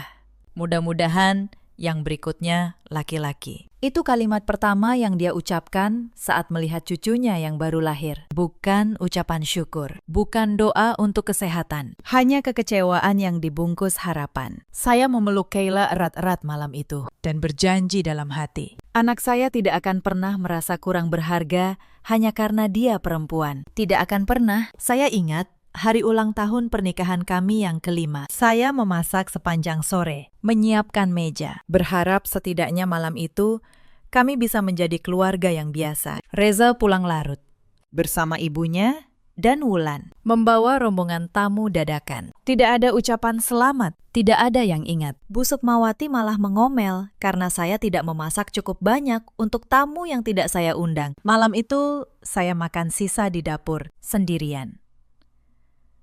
Setelah semua orang tidur, saya tidak menangis. Saya hanya merasa sangat lelah. Saya ingat bagaimana setiap gaji saya selalu ditanya, bukan oleh Reza saja, tetapi oleh ibunya. "Gaji kamu berapa?" Kok rumah tangga begini-begini saja? Padahal sebagian besar pengeluaran rumah itu saya yang tutupi diam-diam. Pajak tanah pondok pun saya yang bayar tahun demi tahun, tanpa pernah saya sebut. Karena saya tahu itu kewajiban saya sebagai pemilik sah. Mereka menikmati segalanya dan tetap menganggap saya beban. Yang paling menyakitkan, Reza tidak pernah sekalipun membela saya. Saya pernah berkata kepadanya di kamar dengan suara yang sudah lelah, "Mas, sekali saja. Bisa nggak kamu bela aku di depan ibumu?" Dia menjawab tanpa menoleh, "Sudahlah, Nin. Ibu kan sudah tua. Ngalah saja." Selalu kata itu, "Ngalah." Seolah harga diri saya adalah sesuatu yang bisa terus-menerus saya korbankan demi kedamaian semu. Saya mengalah begitu lama, sampai saya hampir kehilangan diri saya sendiri. Saya menjadi perempuan yang menunduk, yang meminta maaf untuk hal yang bukan salahnya, yang tersenyum saat hatinya hancur. Dan keluarga itu, semakin saya mengalah, semakin mereka yakin bahwa saya memang tidak punya nilai apa-apa. Itulah sebabnya, ketika kebenaran akhirnya terbongkar, saya tidak merasa menang. Saya merasa terbebaskan, seperti orang yang baru sadar bahwa dia selama ini menggendong batu besar, lalu meletakkannya. Dan untuk pertama kalinya, bisa berdiri tegak. Setelah semua selesai, saya memulai hidup baru bersama Kayla. Saya menjual sebagian kecil tanah pondok itu secara sah, dengan bantuan Pak Tono. Bukan untuk berfoya-foya. Saya membeli rumah kecil yang nyaman di kawasan yang tenang, dekat sekolah Kayla. Sisanya saya simpan, sebagian untuk pendidikan Kayla kelak, sebagian sebagai tabungan masa depan. Saya tidak mau hidup saya berubah dari seseorang yang dimanfaatkan orang lain, menjadi seseorang yang dibutakan oleh uang. Uang bisa menyelamatkan seseorang, tetapi jika tidak hati-hati, uang juga bisa mengubah orang menjadi pribadi yang asing dengan sangat cepat. Saya sudah melihat sendiri bagaimana keserakahan menghancurkan sebuah keluarga. Saya tidak mau menjadi seperti mereka. Rumah baru kami sederhana, tetapi penuh ketenangan. Pagi hari, saya menyiapkan bekal Kayla, mengantarnya ke sekolah. Lalu, berangkat kerja. Sore hari, kami memasak bersama. Kadang hanya ikan goreng, sayur, asam, dan sambal terasi. Makanan sederhana, tetapi terasa jauh lebih nikmat daripada rendang mewah di meja yang penuh penghinaan. Untuk pertama kalinya dalam bertahun-tahun, saya makan tanpa harus menahan tangis. Kayla tumbuh menjadi anak yang ceria. Dia tidak banyak bertanya soal ayahnya, dan saya tidak memaksanya. Suatu malam, saat saya menidurkannya, dia berkata, "Mama, sekarang Mama jarang sedih, ya." Kalimat sederhana dari anak 6 tahun itu membuat saya terdiam lama. Ternyata selama ini, bahkan anak sekecil itu bisa merasakan betapa hancurnya saya dulu. Dan kini, dia bisa merasakan saya kembali utuh. Pak Tono, paman saya, sering berkunjung. Dia bangga dengan keputusan saya. "Kakekmu pasti tenang di sana," katanya suatu sore. Yang dia titipkan, "Kau jaga dengan baik. Bukan cuma tanahnya, Dek, tapi juga harga dirimu." Saya tersenyum mendengarnya, karena memang itulah yang paling berharga yang berhasil saya pertahankan. Bukan 120 miliar rupiah, tetapi hak untuk berdiri tegak di hadapan orang-orang yang dulu mengira saya terlalu lemah untuk melawan. Ada banyak hal kecil di masa-masa terakhir itu yang ingin saya ceritakan. Karena justru disitulah saya belajar betapa terencananya semua yang mereka lakukan. Beberapa hari sebelum saya diusir, Bu Sukmawati mengundang seorang tamu ke rumah. Saya kira tamu biasa. Ternyata dari balik dinding dapur, saya mendengar percakapan mereka. Tamu itu adalah seorang yang katanya bisa mengurus peralihan tanah dengan cepat. Bu Sukmawati berkata, "Pokoknya tanah pondok itu harus segera balik nama ke Wulan. Menantu saya itu bodoh, dia nggak akan ngerti. Nanti suruh tanda tangan. Beres." Tamu itu menjawab, "Tapi Bu, kalau sertifikat aslinya tidak ada di tangan kita, susah." Bu Sukmawati menjawab enteng. Cari saja akal. Yang penting, menantu saya tanda tangan dulu surat pelepasannya. Saya berdiri membeku di balik dinding. Bukan karena terkejut, tetapi karena akhirnya mendengar dengan telinga saya sendiri betapa rendahnya mereka menilai saya. Bodoh. Itu kata yang dipakai ibu mertua saya untuk perempuan yang selama 7 tahun melayani keluarganya. Saya tidak masuk ke ruangan itu. Saya tidak menumpahkan amarah. Saya kembali ke dapur, melanjutkan mencuci piring. Dan di kepala saya, satu persatu, saya menyusun rencana. Mereka mengira saya lemah. Saya akan membiarkan mereka terus berpikir begitu, sampai semuanya terlambat bagi mereka. Malam berikutnya, Reza mencoba membujuk saya dengan cara yang lebih halus. Dia tiba-tiba menjadi manis. Dia membawakan makanan kesukaan saya, duduk di tepi tempat tidur, dan berkata lembut, "Nin, aku tahu selama ini kamu capek. Aku janji, setelah urusan tanah ini beres, kita pindah. Kita mulai dari awal. Kamu cuma perlu tanda tangani 1 surat saja, biar keluarga tenang." Saya menatapnya. Pria yang sedang menjalin hubungan dengan sahabat saya, sedang berpura-pura mencintai saya demi tanda tangan. Saya hampir merasa kasihan padanya. Hampir. Aku pikir-pikir dulu, ya. "Mas," jawab saya pelan. Dia tersenyum, mengira saya mulai luluh. Dia tidak tahu bahwa malam itu saya sudah menyalin pesan-pesannya dengan Ratih. Dia tidak tahu bahwa setiap kemanisan palsunya hanya menambah 1 bukti lagi di folder saya. Saya juga ingat saat Wulan, beberapa hari sebelum pengusiran, dengan percaya diri sudah mulai mengukur-ukur ruangan di rumah. Dia berkata kepada temannya melalui telepon, cukup keras agar saya dengar. "Iya, sebentar lagi tanah pondok jadi punya keluarga kami. Aku mau bangun butik di situ." Si menantu itu mau diusir kok. Dia nggak punya apa-apa. Dia tertawa. Saya mendengar semua itu sambil melipat baju Kayla. Saya hanya tersenyum kecil. "Silahkan," batin saya. "Hitunglah kekayaan yang bukan milikmu. Semakin tinggi kalian membangun istana di atas pasir, semakin keras kalian akan jatuh." Dan benar, mereka jatuh. Bukan karena saya dorong, tetapi karena pondasi yang mereka pijak memang tidak pernah nyata. Ada satu momen yang tidak akan pernah saya lupakan saat di malam syukuran itu. Ketika pegawai Badan Pertanahan membacakan nama saya sebagai pemilik sah, saya melihat wajah Bu Sukmawati. Untuk pertama kalinya dalam 7 tahun, perempuan yang selalu menatap saya dengan dagu terangkat itu menunduk.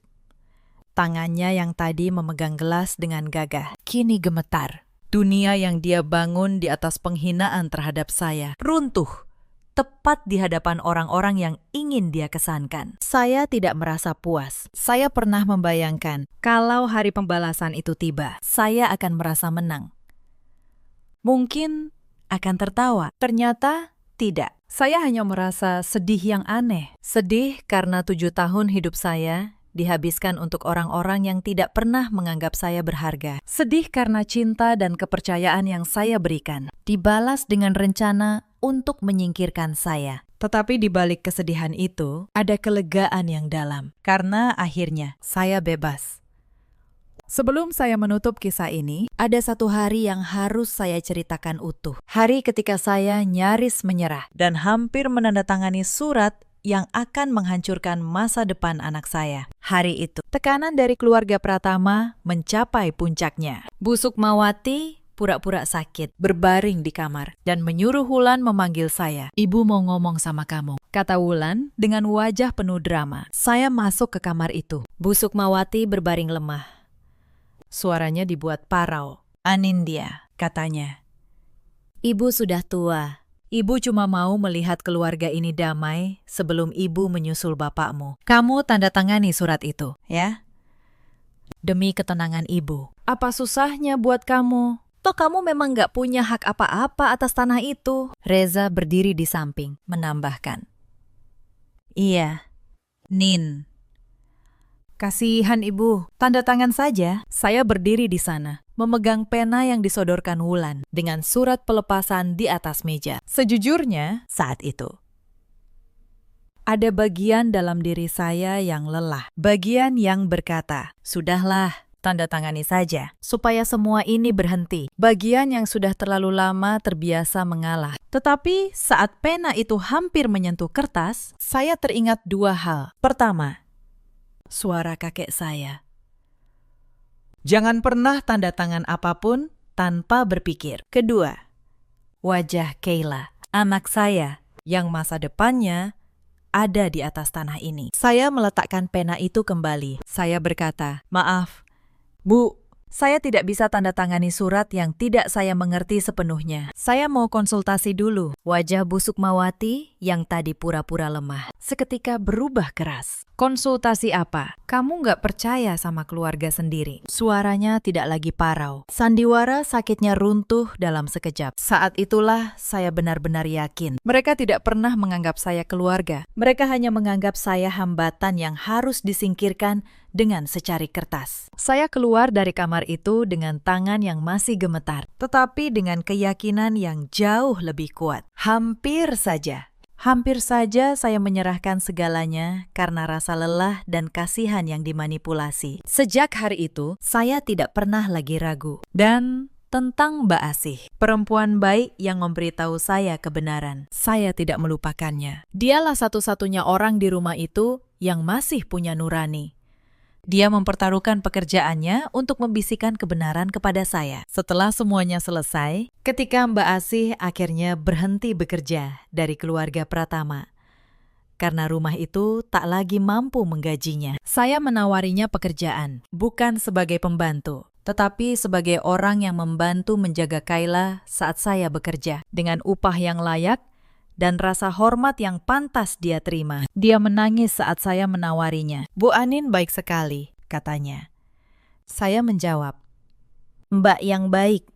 Mbak satu-satunya yang membela saya saat semua orang menjatuhkan saya. Kebaikan, saya percaya, selalu kembali. Sama seperti keserakahan selalu menemukan jalannya untuk menghancurkan pemiliknya sendiri. Begitulah sebuah rumah tangga yang dibangun di atas penghinaan. Sebuah keluarga yang serakah atas tanah orang lain. Sebuah pengkhianatan dari suami dan sahabat. Semuanya runtuh, bukan karena saya membalas dengan kemarahan, tetapi karena saya bersabar pada waktu yang tepat dan bangkit pada waktu yang tepat pula. Cerita ini mengajarkan satu hal yang ingin saya titipkan kepada kalian semua. Jangan pernah menilai seseorang lemah hanya karena dia memilih diam. Dan jangan pernah mengira bahwa kesabaran adalah tanda bahwa seseorang tidak punya kekuatan. Kadang, orang yang paling tenang justru menyimpan yang paling banyak. Ada banyak perempuan di luar sana yang seperti saya dulu. Perempuan yang menunduk di meja makan, yang menelan air mata saat mencuci piring, yang menghibur diri bahwa suatu hari semua akan membaik. Kepada kalian, saya ingin berkata, kesabaran untuk menjaga kerukunan sangat berbeda dengan kesabaran sampai orang lain mengira kalian tidak tahu apa-apa. Berhentilah pada saat yang tepat. Pertahankanlah pada saat yang tepat. Dan bangkitlah demi diri kalian sendiri dan anak-anak kalian. Ada juga banyak suami di luar sana seperti Reza. Pria yang merasa tidak bersalah hanya karena dia tidak memukul. Padahal diam di saat istri dihina adalah bentuk lain dari kekejaman. Mendiamkan ketidakadilan, sama saja dengan ikut melakukannya. Ada pula para ibu mertua yang karena takut kehilangan kendali atas anaknya, justru menghancurkan rumah tangga anaknya sendiri. Yang lupa bahwa menantu juga anak orang, juga manusia yang punya harga diri. Penghinaan yang mereka tanam, pada akhirnya akan tumbuh menjadi keruntuhan yang mereka tuai sendiri. Hari ini, saya dan Kayla hidup tenang. Reza menjalani hidupnya yang berantakan, jauh dari kami. Ratih lenyap entah kemana, ditinggalkan oleh keserakahan yang dia kejar. Wulan mengurus ibunya yang sakit di rumah yang kini sepi. Dan saya, perempuan yang dulu mereka sebut bodoh dan cuma numpang, kini berdiri di atas tanah saya sendiri dengan kepala tegak, bersama anak yang saya cintai. Dalam hidup, kita semua punya pilihan. Pilihan untuk terus mengalah sampai kehilangan diri sendiri. Atau pilihan untuk berhenti, mempertahankan apa yang menjadi hak kita, dan bangkit. Kebaikan adalah hal yang harus selalu ada dalam diri kita, tetapi kebaikan yang diberikan kepada orang yang salah atau di tempat yang salah hanya akan menjadikan kita sasaran untuk dimanfaatkan dan dalam urusan apapun, terutama yang menjadi hasil jerih payah atau peninggalan dari orang yang kita sayangi. Kita harus tahu cara mempertahankannya dengan hukum, dengan bijaksana, dan dengan kepala dingin. Itulah kisah saya. Terima kasih sudah menemani sampai akhir. Jika cerita ini menyentuh hati kalian, atau jika kalian pernah merasakan hal serupa, ceritakanlah kisah kalian di kolom komentar. Mari kita saling menguatkan. Jangan lupa tekan tombol suka dan subscribe, agar kita bisa kembali merenungkan kisah-kisah kehidupan lainnya. Sampai jumpa di cerita berikutnya.